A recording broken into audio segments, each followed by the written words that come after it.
Saksakalyan gunarnavasya Vande Guru Sri Charanarabindam.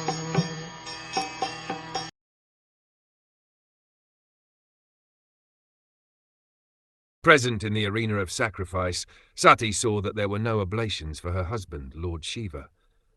Next she realized that not only had her father failed to invite Lord Shiva, but when he saw Lord Shiva's exalted wife, Daksha did not receive her either.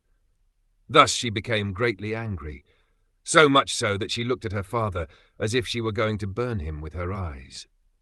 By offering oblations in the fire while chanting the Vedic mantra Svaha, one offers respect to all the demigods, great sages and pittas, including Lord Brahma, Lord Shiva and Lord Vishnu.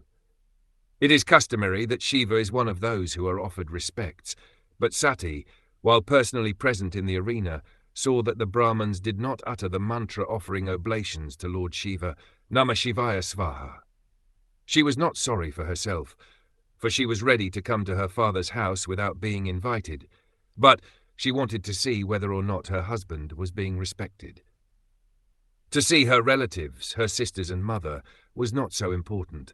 Even when she was received by her mother and sisters, she did not care, for she was most concerned that her husband was being insulted in the sacrifice. When she marked the insult, she became greatly angry, and she looked at her father so angrily that Daksha appeared to burn in her vision.